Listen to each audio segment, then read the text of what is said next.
నమస్తే, welcome to Telugu one news. ఒక big breaking news మనకు అందుతోంది. అవినాష్ రెడ్డి బెయిల్ పిటిషన్ కి సంబంధించి తెలంగాణ హైకోర్టులో ఇవాళ వాదనలు జరిగాయి. దానికి సంబంధించి కీలకంగా అవినాష్ రెడ్డి ముందస్తు బెయిల్ క్యాన్సిల్ అయ్యే అవకాశాలు కనిపిస్తున్నాయనేది మనకు అందుతున్నటువంటి వార్త. ఆ దిశగానే ఇవాళ వాదనలు జరిగినట్టు తెలుస్తోంది. దస్తగిరి తరపు న్యాయవాది జడ శ్రావణ్ కుమార్ కీలకమైన వాదనలు వినిపించినట్టు తెలుస్తోంది. మరోవైపు సిబిఐ కూడా తన స్టేట్మెంట్ ని కోర్టుకి సమర్పించింది. ఈ నేపథ్యంలో అసలు కోర్టులో ఏం జరిగింది, అవినాష్ రెడ్డి బెయిల్ పిటిషన్ రద్దు అవుతుందా ఇవాళ జరిగినటువంటి వాదనల వ్యవహారంలో? మా ఇన్పుట్ ఎడిటర్ పూర్తి సమాచారం అందిస్తారు. సుభాకర్ గారు ఉన్నారు ఫోన్ లైన్ లో. సుభాకర్ గారు, ఏం జరిగింది ఇవాళ అసలు హైకోర్టులో? ఇంతకు ముందెన్నడూ లేనటువంటిది కొత్తగా ఏం జరిగింది అవినాష్ రెడ్డి బెయిల్ కి సంబంధించి? జడా శ్రవణ్ కుమార్ కి ఏదైతే అవినాష్ రెడ్డి నిందితుడిగా ఉన్నటువంటి ఈ బాబాయ్ హత్య కేసు, వివేకానంద రెడ్డి హత్య కేసుకు సంబంధించి దాంట్లో ముద్దాయిగా ఉన్నటువంటి విచారణ ఖైదీగా ఉన్న సమయంలో అప్రూవర్ గా మారిన దస్తగిరికి జడా శ్రవణ్ కుమార్ లాయర్ గా వ్యవహరిస్తున్నారు. అట్లాగే జడా శ్రవణ్ కుమార్ పెట్టిన ఒక పార్టీ తరఫున ఆ పార్టీ పులివెందుల అసెంబ్లీ అభ్యర్థిగా తను పోటీ చేసేదానికి ప్రచారంలో కూడా ఉన్నాడు దస్తగిరి. దీనికి సంబంధించి తన క్లయింట్ కి ఏదైతే అప్రూవర్ గా ఉన్న తన క్లయింట్ కి ప్రాణహాని ఈ తతిమా నిందితుల ద్వారా ఉంది. భాస్కర్ రెడ్డి, అవినాష్ రెడ్డి తదితరుల ద్వారా తన క్లయింట్ కి ప్రాణహాని ఉంది. ఎట్టి పరిస్థితుల్లో ఇతను బెయిల్ క్యాన్సిల్ చేయాలి అని చెప్పేసి ఒక పక్కన సిబిఐకి సంబంధించి సిబిఐ ద్వంద్వ వైఖరి, బయట ఒక వైఖరి, కోర్టులో ఒక వైఖరి.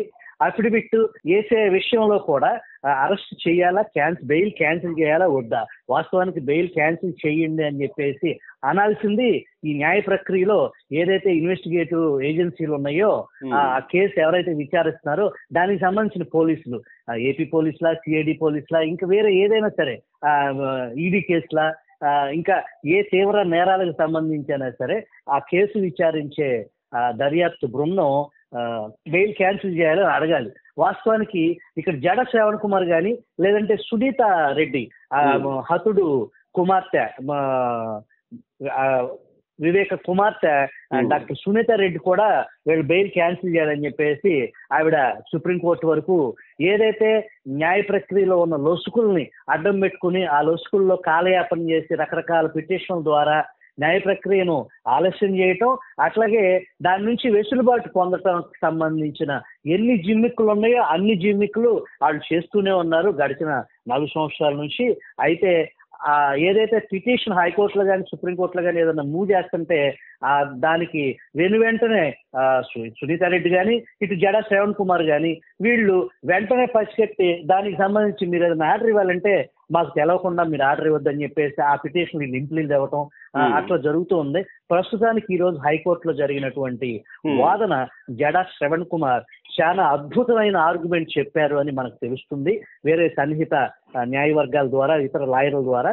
ఆ వాదనకి జడ్జి దాదాపుగా, అంటే అది ఇంకా మనకి తీర్పు రాలేదు కానీ బెయిల్ క్యాన్సిల్ అయ్యే ఊహాగానాలు న్యాయశాఖకు సంబంధించి న్యాయ కౌదులు ఆ కోర్టు హాల్లో ఆ ఆర్గ్యుమెంట్ విన్న వాళ్ళు ఎట్టి పరిస్థితుల్లో అవినాష్ రెడ్డికి బెయిల్ క్యాన్సిల్ అయ్యే దిశగానే ఇవాళ చాలా స్ట్రాంగ్ ఆర్గ్యుమెంట్ చెప్పడం జరిగింది. సిబిఐ కూడా అంగీకరించింది అనేది వస్తున్నటువంటి వార్త నిజమేనా? సిబిఐ కూడా దస్తగిరికి ప్రాణహాని ఉంది అనే వాదనతో సిబిఐ కూడా అంగీకరించిందా? సిబిఐ హతుడు తరపున హతుడికి సంబంధించిన వాళ్ళకి అప్రూవర్ గా మారిన దస్తగిరి ప్రాణాలను కాపాడాల్సిన బాధ్యత సిబిఐ మీద ఉంది. బయట వ్యక్తులు ఇన్వెస్టిగేషన్ తప్పుదోవ పడుతుందని లేదంటే వీళ్ళ ద్వారా మాకు ఈ హాని ఉందని వాస్తవానికి ఆ మాట చెప్పాల్సిన సిబిఐ. ఇక్కడ సిబిఐ వీళ్ళ వెనకబాల ఉంది, వీళ్ళు ముందున్నారు. వాస్తవానికి వీళ్ళ వాదనని అనివార్య పరిస్థితుల్లో సిబిఐ మద్దతు ప్రకటించాల్సిన పరిస్థితి. సిబిఐ అఫీషియల్ గా చెప్పలేదు, అఫీషియల్ గా మీరు బెయిల్ క్యాన్సిల్ చేయండి అంతదే తప్ప అతను బెయిల్ క్యాన్సిల్ చేయడానికి వీల్లేదు, అతను ఎవరిని ఏమీ చేయలేదు, అతను ఎవరు ఏం ఛార్జ్ షీట్ లో అతను నిందితుడు, అతను నేరం నిరూపించడానికి మాకు అవకాశం ఇవ్వండి అనేది పోలీస్ వాదన ఉంటుంది, ఇన్వెస్టిగేటివ్ ఏజెన్సీల వాదన ఉంటుంది. ఏదైతే జడ శ్రావణ్ కుమార్ గాని సునీతారెడ్డి లాయర్ గాని ఆ వాదన వాళ్ళు ఏదైతే తీసుకొచ్చారో ఆ వాదన తప్పు అని అనలేని ఒక పరిస్థితి సిబిఐది. ప్రస్తుతం ఆ సిబిఐ ఏదైతే జడ శ్రావణ్ కుమార్ వాదనకి ఆ సునీతారెడ్డి గతంలో వేసిన అఫిడవిట్, సునీతారెడ్డి తరపు లాయర్ వాదించిన దానికి అనివార్య పరిస్థితుల్లో సిబిఐ మద్దతు ప్రకటించాల్సిన పరిస్థితి. కోర్టులో లోపాయికారి ఒప్పందం సిబిఐ బయట రాజకీయంగా అవినాష్ రెడ్డి అరెస్టు విషయంలో ఏం డ్రామా ఆడింది, సిబిఐ ఎస్పీని రామ్ సింగ్ ని ఏ రకంగా కేసు పెట్టి భయభ్రాంతులకు గురి చేసింది, అతను అర్ధరాత్రి రక్షించండి బాబు అని చెప్పేసి ఒక హత్య కేసు, బాబాయ్ దారుణ హత్య కేసు విచారించే ఒక సిబిఐ ఎస్పీ, ఈ దేశంలోనే అత్యున్నత ఉన్నత నేర దర్యాప్తు సంస్థ, ఈ దేశ ప్రతిష్ట వాస్తవానికి సిబిఐ, అది రాజకీయ పంజరంలో చిక్కుకుంది అనేది ఇందిరాగాంధీ నుంచి మోడీ వరకు మనకు వినిపిస్తున్నమాట. అయితే ఈ మోడీ ప్రభుత్వంలో అది పూర్తి స్థాయిలో ఆ కక్ష సాధింపు వ్యవహారం వాళ్ళు చెబితే చేస్తారు, అరెస్ట్ లేకపోతే లేదనేది ఇవాళ ఈ దేశంలో కానీ బాబాయ్ హత్య కేసులో ఆ తెలుగు ప్రజలను ఎవరు గెలిచినా సిబిఐ ఏం చేసింది అనేది అందరికీ తెలిసిన విషయమే. ఇక బెయిల్ క్యాన్సిలేషన్ విషయంలో ఏ అంశాలు ప్రధానంగా జడ్జి ముందు ఉంచారు జడా శ్రావణ్ కుమార్? అయితే జడ్జి ఏం వ్యాఖ్యానించారనేది ఏమన్నా ఇన్ఫర్మేషన్ ఉందా దీనికి సంబంధించి?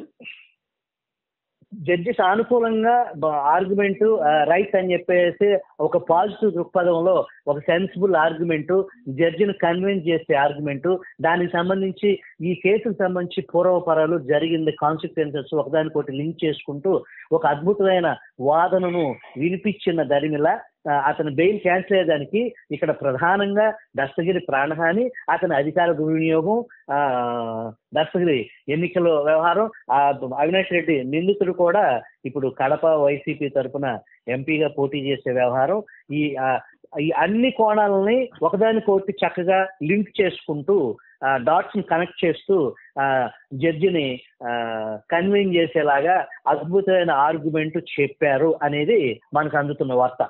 సో క్యాన్సిల్ అయ్యే అవకాశాలే ఉన్నట్టే అర్థం చేసుకోవాలి దీన్ని బట్టి.